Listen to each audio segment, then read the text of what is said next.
Сегодня в селе Часово Сыктывдинского района торжественно зажгли газовые горелки от факелов в честь завершения строительства межпоселкового газопровода.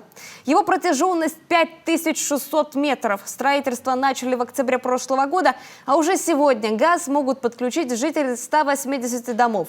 На голубое топливо переведут и местную котельную, которая обеспечивает теплом социальные объекты села. Татьяна Супряткина знает подробности. Валентине Цивуниной скоро 80. Из дома выходить тяжело, но приходится. Печку топит утром и вечером. Раньше, говорит, это вместо зарядки было, а нынче такие упражнения не под силу. Но теперь не придется дрова таскать. В село пришел долгожданный газ. Люди ждали его почти 40 лет, а Валентине Григорьевне дом подключат и вовсе бесплатно.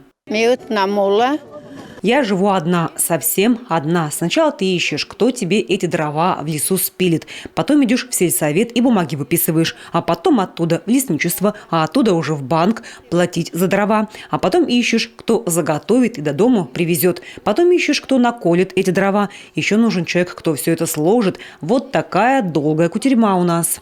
В сентябре прошлого года между правительством региона и «Газпромом» была подписана программа развития газификации республики на 2021-2025 годы. Общий объем инвестиций более 20 миллиардов рублей. Это вдвое больше, чем было предусмотрено на реализацию прошлой программы. До 2025 года 27 населенных пунктов. И самое главное, что мы действительно очень конструктивно обсуждали. Причем я несколько раз с Алексеем Борисовичем Миллером обсуждал эти параметры и каждый раз просил его повысить. И каждый раз Алексей Борисович шел нам навстречу. Соглашался, да. Да, потому что начали мы с 13 миллиардов, закончили 20 миллиардами. И точно так же по населенным пунктам. Поэтому здесь просто я действительно говорю, что это наш не просто надежный партнер «Газпром», это просто еще и партнер, который относится по-человечески, сердечно к республике. Спасибо. Вот. И вот такое решение, которое в прошлом году было принято, это дорогого стоит, потому что никогда мы до такого уровня не поднимали планку программного обеспечения газом в республике.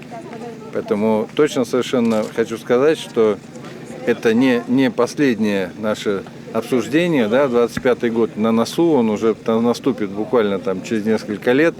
И я думаю, что в таком же точно плане мы будем продолжать газификацию республики и дальше. Создан в республике, как и во всех регионах Российской Федерации, штаб по догазификации, по социальной газификации.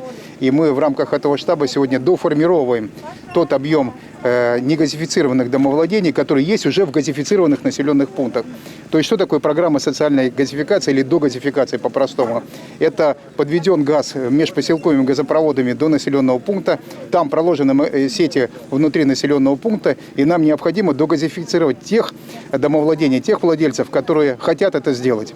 То есть завершить эту газификацию в каждом населенном пункте. Таких домов у нас по стране насчитывается предварительно 3 800 000. И я уверен, что программа масштабная, программа серьезная. Завершить мы ее должны до 31 декабря 2022 года. То есть очень сжатые сроки. Нам в этом плане как раз и руководители регионов, включая руководство Республики Коми и лично Владимира Викторовича, который этим активно занимается, активно помогают. В течение ближайших 4 лет продолжится газификация Карткеросского, Сыктывдинского, Сысольского, Усть-Вымского районов Коми, Печоры, Сосногорска, Усинска, Сыктывкара. Если в январе этого года газификация республики составляла лишь 50%, то по завершению программы эта цифра увеличится еще на 13%. В сельской местности так и вовсе газификация вырастет вдвое. Татьяна Супряткина, Дмитрий Ведерников, телеканал Юрган, Сыктывдинский район.